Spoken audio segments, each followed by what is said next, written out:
Hi, guys, and welcome to the Horror Room. So, it's been a while since we've looked at one of my big collections. We've done Blue Underground, we've done Severin, or not Severin, Synapse, we've done Anchor Bay.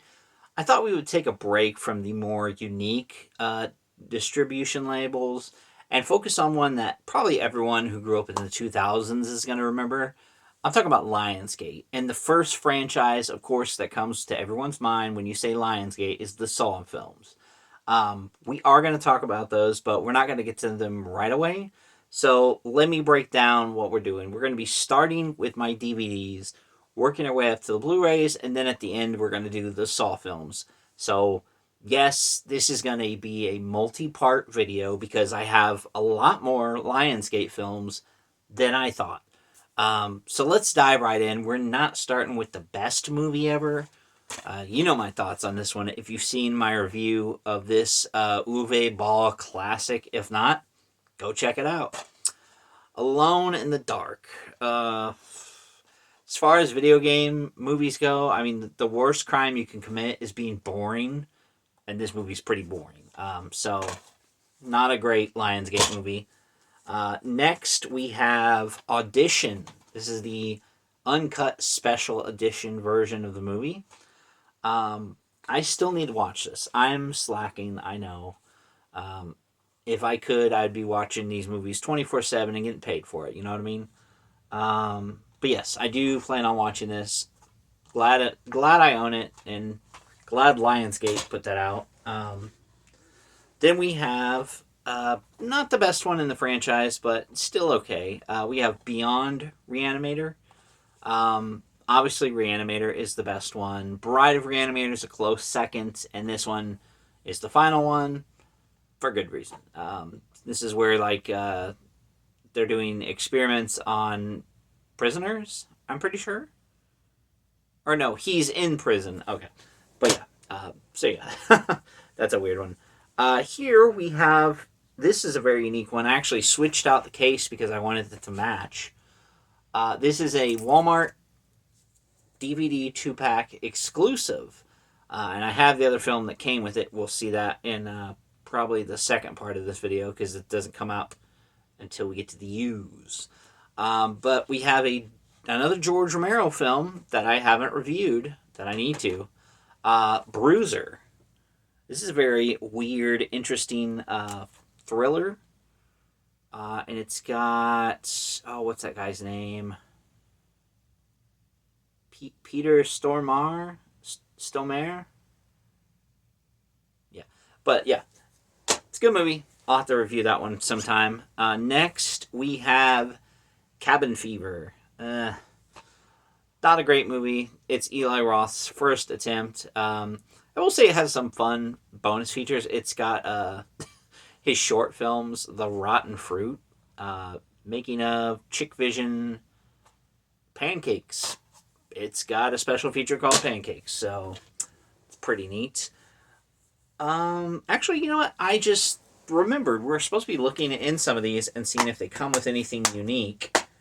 Audition comes with, oh gosh, a biography and a filmography and a little mini. I mean, it's not really a poster. It just shows some scenes from the movie. Yeah, I don't know why I was slacking thinking about, showing what's in these, if anything. Bruiser doesn't have anything. Cabin Fever. Oh, I just gotta show this. Not all of them, but some Lionsgate movies, they're so plain, they look like bootlegs, and I think that's pretty funny. Then we have Cabin in the Woods from the creator of Buffy the Vampire Slayer. You got that cool holographic cover that shows the inside of the house with some of the creatures.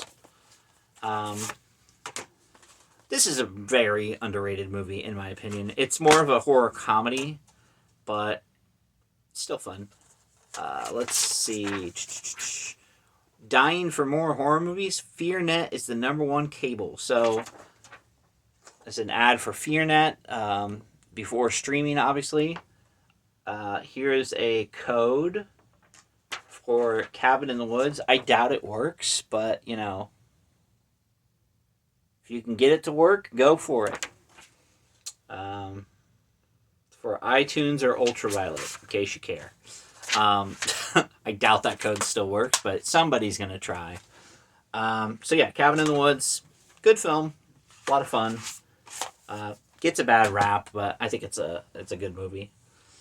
Then we have Chopping Mall. This is a insanely fun movie. You would think it'd be like about a serial killer going through a mall, or maybe like a killer robot because you see the metal hand. And it's like a little robot that goes through the mall. It's like a security drone or something. So kind of a little bit ahead of its time in that regards. And I think the first movie was on Anchor Bay. So this is kind of odd because it got distributed through different, you know, distributors.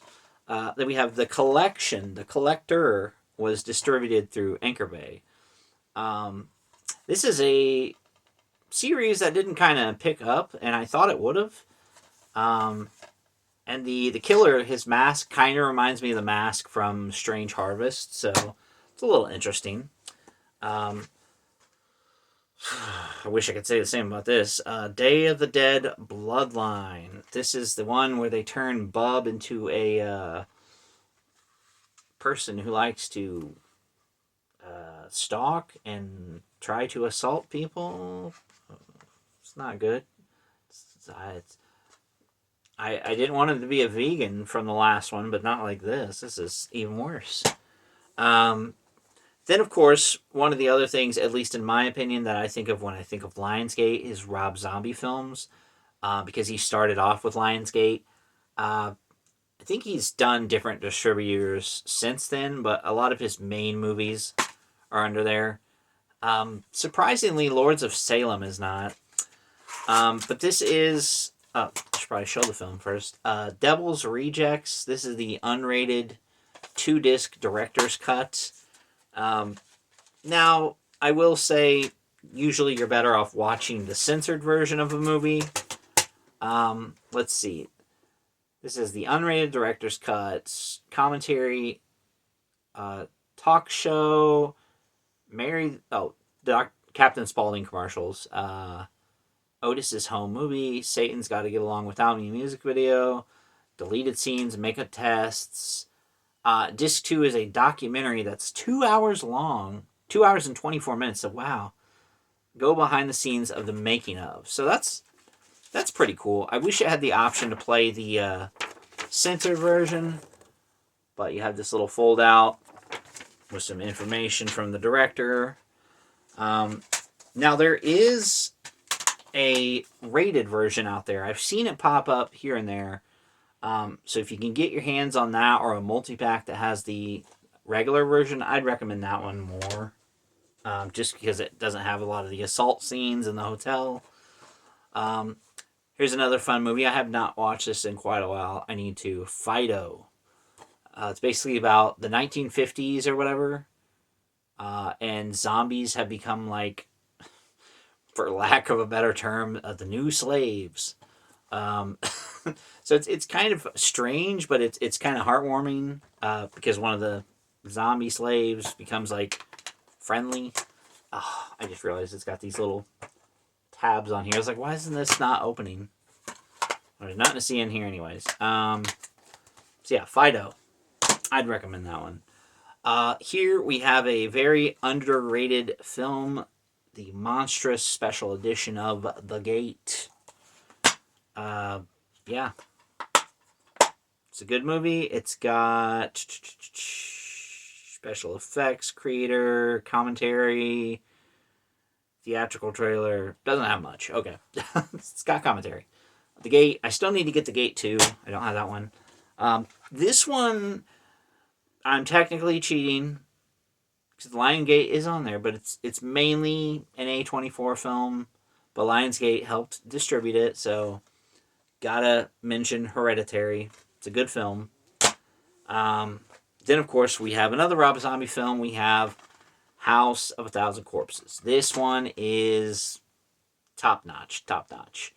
Um, the best thing about this is the menu, where if you just let it go, Captain Spaulding will harass you for like 20 minutes straight. I swear it is. When people think of physical media and unique DVD menus, this is the one that I always bring up because I love it. I was gonna say last, but let's do 5 more. We're gonna actually split the we're gonna split this into 2 videos. I don't think it needs to be 3. That's a little excessive. So we're gonna do 2 videos for the Lionsgate collection. You're welcome. Here we have Jigsaw. This is one of those later DVD releases where they really just stopped adding much of anything. They got exploring the props. So, wow. And then, ooh, the disc looks like a saw. I do not own the Book of Saw or Saw 10. And yes, I realize I said I was going to talk about the Saw films last, but this is Jigsaw, not Saw. So, I cheated. Then we have Knock Knock with Keanu Reeves. Couldn't remember his name. Another Eli Roth film. This is a Lionsgate premiere, technically. But, same company, whatever. I'm going to count it. This is a movie where, like, these 2 girls are bribing this guy. Like, we're going to release this sex tape that you made with us if you don't do what we ask you to do. It's pretty dark humor, but it has one of the funniest lines in a movie about pizza. I'm not going to spoil it. If you've never seen it, check it out. And we have another Eli Roth presents. He didn't direct it. This is The Last Exorcism. This was a very, very fun film to see in theaters. I do remember going and watching it in theaters. If you like a found footage style mixed with kind of a documentary-esque, it's about a exorcist who does not believe in exorcisms. So he goes to disprove it, and, things go bad, obviously. Then we have, this is seriously one of the most underrated movies ever. People don't talk about it enough. It's really disturbing and creepy. May. This lonely outcast lady, she is like seducing men and chopping them up and making a living doll out of them. And it's fucked up. And then I love, like I said, the way the disc looks like a bootleg is pretty fun. We got 2 more left. We have The Midnight Meat Train. This is a Clive Barker adaptation. And I hadn't seen it for the longest time, but I did see that it has, what's his name? Vinnie Jones, the Juggernaut from the X-Men films, as the killer. This is a very brutal movie, but it has got a very weird ending. I don't even know how to describe it, but it is a lot of fun. It's a good Clive Barker movie. If I did like a ranking of Clive Barker films, I think I'd put that at least in an A tier. It doesn't get enough love for what it is. And then finally, like I said, again, technically A24, but Lionsgate is on here. Midsummer. This is a movie. There's not a lot of movies where I feel like the director's cut is unnecessary. Because this movie's already like 2 hours long. Oh, 2.5 hours. My bad. It's 2.5 hours.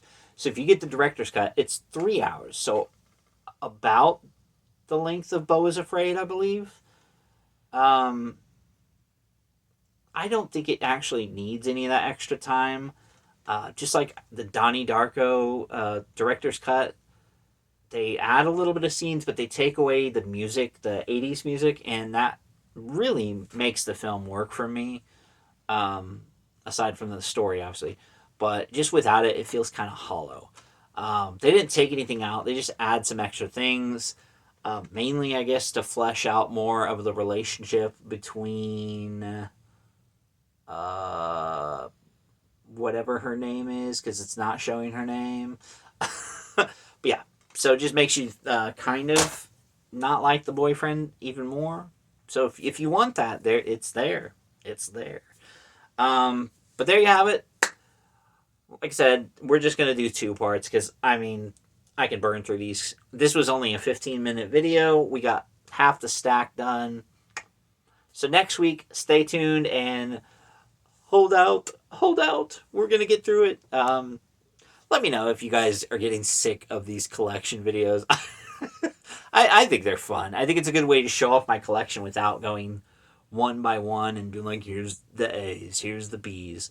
I could totally do that though. Content. Anyways, so stay tuned next week. We're going to do the rest of the Lionsgate films, and I'll see you then.